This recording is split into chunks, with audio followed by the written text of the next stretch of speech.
لو تليفونك رن دلوقتي ولقيت اسم شخص مات من سنين، هترد ولا هتسيبه يرن وتفضل عايش؟ اللي هنحكيه النهاردة مش قصة تخويف، دي مكالمة حقيقية مسجلة واتقفلت بعدها قضية رسميا، والشخص اللي استقبل المكالمة عمره ما نام تاني.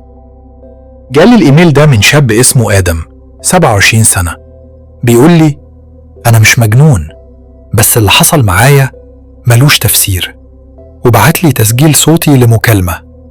المكالمة دي لوحدها كفيلة تغير فكرتك عن الموت. آدم كان عايش لوحده، شغل عادي، حياة هادية. أقرب شخص ليه كان صاحبه مروان، اتربوا سوا، دخلوا جيش سوا، لحد ما مروان مات في حادثة عربية من 3 سنين. آدم حضر الجنازة وشاف الجثة ودفن صاحبه بإيده. الساعة كانت 2:17 الفجر.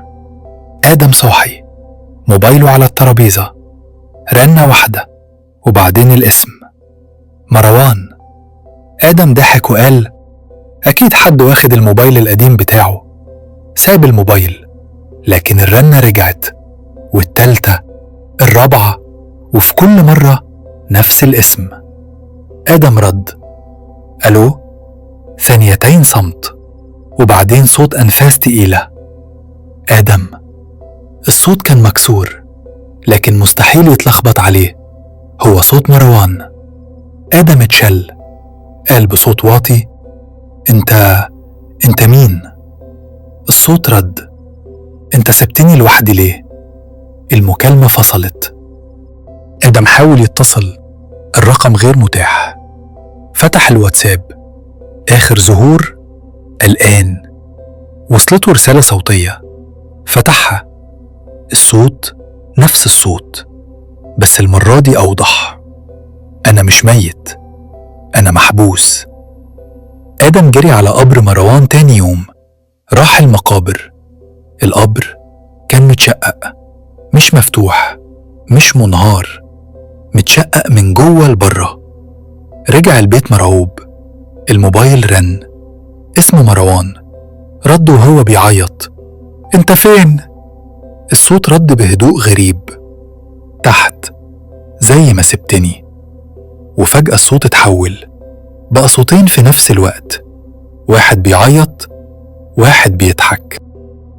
المكالمة الأخيرة جت بعد نص الليل، رسالة لآدم من مروان، كان بيقولوا فيها آدم، انت متأكد ان اللي مات كان أنا؟ كان سامع حواليه صوت خبط، تراب بيتحرك، وبعدين قال جملة واحدة، الدور عليك. بعدها المكالمة قفلت. الفكرة ان بعد 3 أيام آدم اختفى. الشقة كانت فاضية، الموبايل على الترابيزة، والغريب آخر مكالمة صادرة كانت لرقم مروان، وآخر رسالة صوتية مسجلة على الموبايل بتقول لو اسم مروان ظهر على شاشتك اوعى ترد. من ساعتها الرقم ده بيتصل بناس مختلفة، ناس ملهاش أي علاقة بمروان. السؤال الوحيد اللي محدش لقى له إجابة، إزاي واحد ميت بيختار مين يكلمه؟